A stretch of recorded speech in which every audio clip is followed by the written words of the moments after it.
Yes, sir, baby. Yo, what is going on, guys? Welcome to another video. Now, it's actually very interesting because I think today we finally realized, or at least I think the market is finally starting to catch on to the fact that the Fed is not going to pivot, which we've been trying to tell you all. We've been trying to tell you guys this, but yeah, they made it very clear today that that's not going to happen. So let me go ahead and actually pull that up.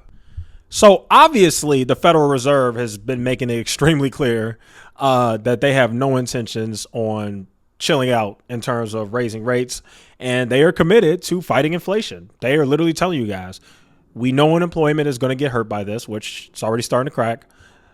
We don't care about the stock market.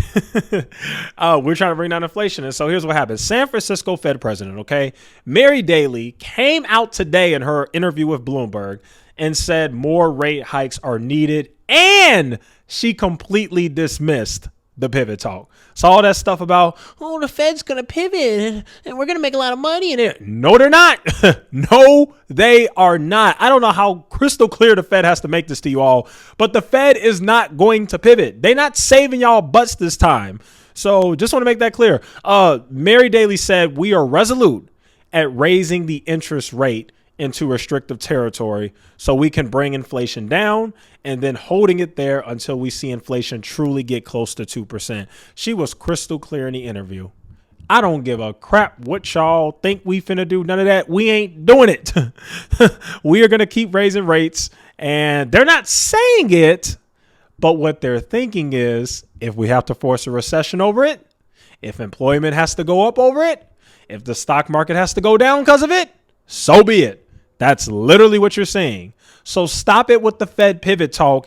It's not happening. It ain't. And now we have another Fed speaker who's sounding very hawkish. So it says right here, Atlanta Fed's Bostic says inflation fight still in the early days. Bostic repeats wants rates at a moderately restrictive level from 4 to 4.5%, then hold to assess the impacts. That's right here. Fed should not be quick to cut rates if economy weakens. Bing, ding, ding, ding, bingo. But stay purposeful and resolute in seeing inflation lower. They're literally telling you they should not be quick to pivot if the economy weakens. They got to keep at it so they can bring down inflation. August inflation report shows price pressures still broad and stubborn. What does that mean? They jacking them rates up, baby. Stop with this Fed pivot talk, man. It ain't happening. And then what else you got? Here's the kicker right here. Announcement came out yesterday. OPEC, which includes Russia, yesterday agreed to cut oil production by 2 million barrels of oil a day, or 2% of global production, okay? This cut will likely lead, as a matter of fact, there's no likely, it will. It's going to lead to higher energy prices and higher gas prices in the United States, okay? And the move is likely to increase energy prices and help Russia finance its war in Ukraine. So now what does that bring us to? Well, in my opinion, the Fed has all of the ammunition that they need, because what's going to happen? Prices of oil goes up, which they're already going up right now. But prices of oil go up. What's that going to affect? That's going to affect the October CPI, which comes out in November. So when November CPI comes out, it's probably going to be higher. So this next CPI that we're getting this month in October, which will reflect September's inflation numbers, will probably be okay. They'll probably be lower. You know, the market will probably rally. But long term, don't you dare get caught up.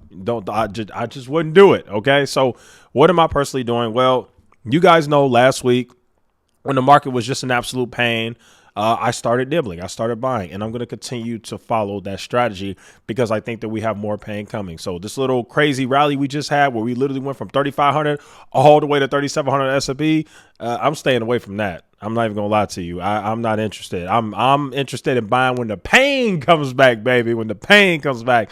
So, yeah, please don't get caught up in this Fed pivot talk narrative. It's not happening. It's just not. I don't know where it's coming from at this point. It's mind-blowing to me that that's even still a thing. But I'm here to tell you now, the Fed is not pivoting. They can't. They literally can't. Like, it's not going to happen. Inflation's here to stay, folks. Like, they got more work to do. So, Yeah, we got Paul Volcker 2.0 happening here right before our eyes, guys. So anyway, that'll go conclude today's video. Thank you guys so much for watching. Got a short one today, and I have more videos coming out later today. We're going to talk more about everything going on. So stay tuned for that. See you guys in the next one.